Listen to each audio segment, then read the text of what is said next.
Баршаңызға сәлем достар, менің YouTube каналыма қош келдіңіздер. Бүгін сіздермен дәмі өте керемет, жып-жұмсақ болып шығатын пирогтың рецептімен бөлісетін боламын. Слезы ангела, періштенің көз жасы. Міндетті түрде видеоны соңына дейін көріңіздер. Ең бірінші бізге майымыздың үстіне құмшекерімізді салып, кішкене араластырып жіберетін боламыз.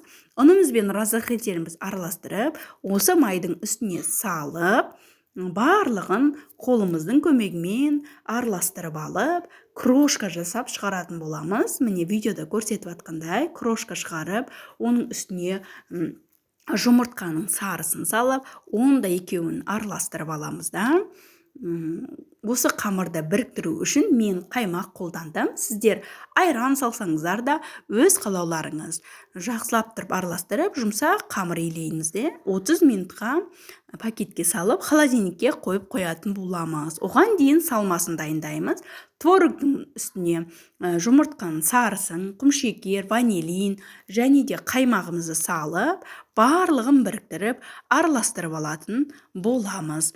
Менікі сәл творогым қойылау болғандықтан блендермен жақсылап тұрып езіп алдым. Егер сұйық болса, сіздер манник, крупа қоссаңыздар болады. Міне осындай масса болып шықты.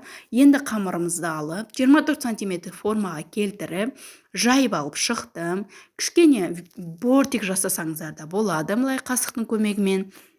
Бұның үстіне жаңағы салмамызды құйып, 180 градуста 30 минуттай пісіріп алатын боламыз. 5 минут пісуге қалған кезде ақуызымыздың үстіне құмшекерімізді салып, барлығын блендерлап, жақсылап тұрып, қою масса болғанша блендермен өткізіп аламыз. Міне осындай өз-өзін ұстап тұратын меренге болу қажет. Қараңыздар, видеода көрсетілгендей жаңағы пирогтың үстіне ақуызымызды салып, бір келкі масса болғанша жақсылап тұрып жайып шығатын боламыз. Барлығы бір келкі жай болу қажет. Кішкене узор жасасаңыздар да болады. Насаткілеріңіз болса да, әртүрлі узор жасасаңыздар да өз қалауларыңыз. Мен осылайша қасықпен осындай узор жасап шықтым. Жаңағы қызып тұрған пешімізге 5-10 минутқа салып алатын боламыз. Оның алғаннан кейін оның үстіне ыдыспен жауып қойдым. Суығаннан кейін 3-4 сағаттан кейін оның үстіне осындай тамшылар пайда болады.